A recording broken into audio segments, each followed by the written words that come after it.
Wing south Punjab की general secretary बनी है, ख़वातीन में एक नया जोश और जज्बा आ गया है और तकरीबन 2 हफ़्ते पहले मुल्तान में ज़ेर क़यादत प्रेसिडेंट जनूबी पंजाब मोहतरमा ज़रताज गुल साहिबा और general secretary south Punjab madam Shaila एहसान साहिबा लेडीज़ वर्कर कन्वेंशन हुआ है। ये पाकिस्तान की तारीख़ कह लें कि पहली दफ़ा हुआ है कि साउथ की ख़वातीन निकली हैं पार्टी के लिए, अपने हक़ के लिए। तो इस कामयाब वर्कर कन्वेंशन पर बात करते हैं मैडम से। अस्सलाम वालेकुम। वालेकुम अस्सलाम जी। आप कामयाब वर्कर कन्वेंशन का इनकाद किया है, तो साउथ की जो लेडीज़ हैं इनको आप क्या पैगाम देना चाहेंगे? बिस्मिल्लाहिर्रहमानिर्रहीम। सबसे पहले नदीम साहब, मैं आपका शुक्रिया अदा करूंगी कि आप यहाँ तशरीफ़ लाए और माशाल्लाह आपका जो मीडिया पे वर्क है वो लायक तहसीन है। आप लोग हमारी आवाज़ बनते हैं, लीडरशिप की आवाज़ बनते हैं और हमारे काम को लोगों तक पहुँचाते हैं। तो सल्यूट ऑफ यू। और उस्मान, आपका भी शुक्रिया।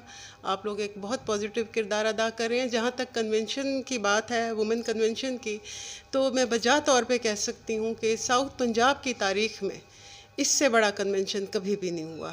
ये इस बात की गम्माज़ी है और इस बात का सबूत है कि जब लीडरशिप अच्छी हो, पॉजिटिव हो और वर्कर को उस पर एतमाद हो तो फिर इस तरह के रिज़ल्ट सामने आते हैं। और अल्हम्दुलिल्लाह एक बहुत बड़ा वैक्यूम था साउथ में लीडरशिप का, जिसे ओन अब्बास बप्पी साहब ने पुर किया। और ज़रताज गुल साहबा हमारे दिलों के बहुत करीब हैं, हमारे साउथ की वो आन हैं, शान हैं, पहचान हैं। और एक वडेरा सिस्टम में रह के जिस तरह उन्होंने अपनी पहचान बनाई है, कहने का मकसद ये है कि जब एक वर्कर से निकल के जो लीडरशिप में आता है तो वो अवाम को और वर्कर को साथ लेके चलता है। तो ये मैं समझती हूँ कि उसके समरात हैं कि हम इतना कामयाब कन्वेंशन कर पाए, जो कि मैं समझती हूँ कि शायद पंजाब की पूरी तारीख़ में भी इतना बड़ा कन्वेंशन नहीं हुआ। तो मैं मुबारक पेश करती हूँ तमाम ख़वातीन को जिन्होंने इसमें भरपूर शिरकत की। अच्छा, हाल ही में आप PDA के चेयरमैन इमरान खान साहब की कॉल पर आज़ादी लॉन्ग मार्च में इस्लामाबाद से होके आए हैं, तो जो उस टाइम वहाँ पे शेलिंग हुई है हुकूमत की तरफ से, पुलिस की तरफ से, लग रहा होगा आपको मकबूजा कश्मीर के इलाके श्रीनगर में है, क्या आपको वहाँ के आपके इज़हार ख़यालात हैं?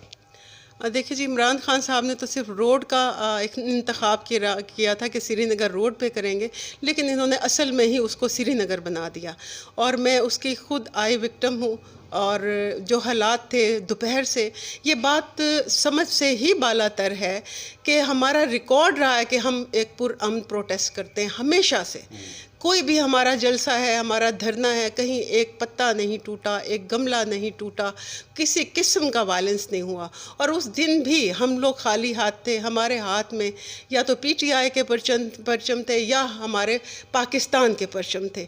तो ऐसे बेज़रर लोगों से क्या ख़तरा पड़ गया था सनाउल्लाह को, राना सनाउल्लाह साहब को। मैंने उस वक्त भी सवाल किया कि आपको ख़तरा क्या था? अगर आपको ये यकीन था कि यहाँ 2000 लोग भी इकट्ठे नहीं होंगे, तो इतने कंटेनर लगाने की क्या ज़रूरत थी? इतने ताम झाम करने की क्या ज़रूरत थी? यकीन करें, ब्लू एरिया से जो शेलिंग शुरू हुई है और टूवर्ड डी चौक सुबह बल्कि दोपहर से अगर आप कहें कि 12 बजे से ये काम शुरू हुआ है और वो फजर के बाद तक जारी रहा है। और मैं सलाम पेश करती हूँ हर उस वर्कर को और हर उस घरेलू खातून को, उस बच्चे को, जो लोग शेलिंग से नहीं घबराए, इनकी गोलाबारी से नहीं घबराए, इनकी दहशत गर्दी से नहीं घबराए।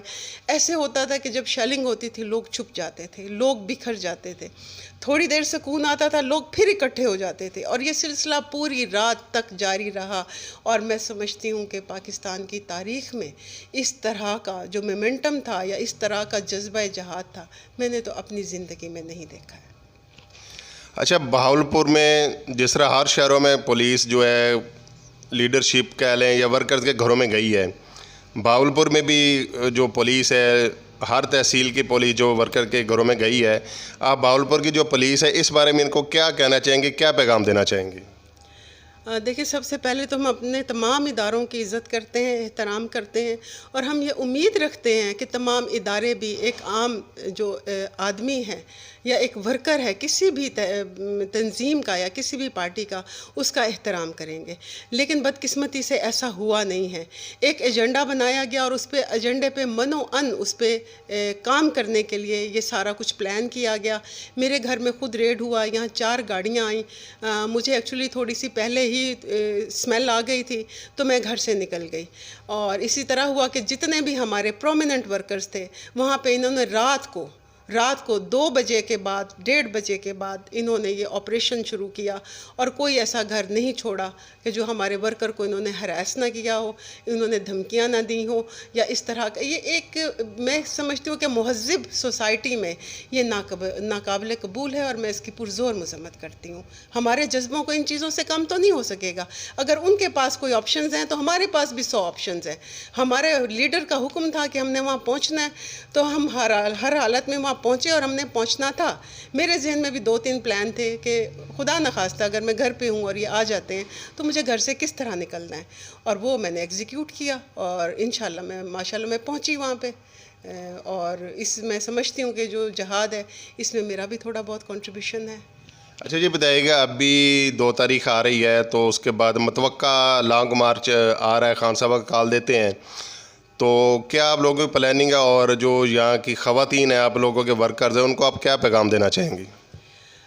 जी बिल्कुल, हमारा प्लान है और हम शायद पहले हम इतने मुनज़्ज़म तरीके से या इतनी प्लानिंग से हम नहीं गए थे और हमें अंदाज़ा भी नहीं था कि इस हद तक वो करेंगे, क्योंकि हमने जो 2014 का धरना है वो भी मैंने पूरा अटेंड किया और उसमें भी शेलिंग हुई, उसका भी हमने सामना किया, लेकिन वो इतना तवील प्रोसेस नहीं था जितना ये था।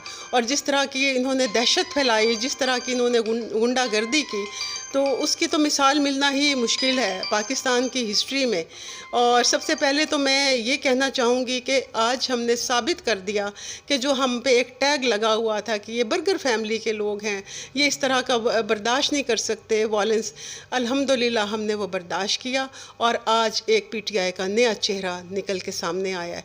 जहाँ तक नेक्स्ट हमारे लीडर की कॉल का सवाल है, तो अब हम इंशाल्लाह पूरी तैयारी से जाएंगे और इसको हिकमत अमली से हमने लेके चलना है और हमने शेलिंग को किस तरह रोकना है, किस तरह अपने जो वर्कर हैं उनको हमने स्ट्रीम लाइन करना है, ये माशाल्लाह हम प्लान कर रहे हैं। मैं खुल के आपसे इससे बात नहीं कर सकती, डिस्क्लोज़ नहीं कर सकती।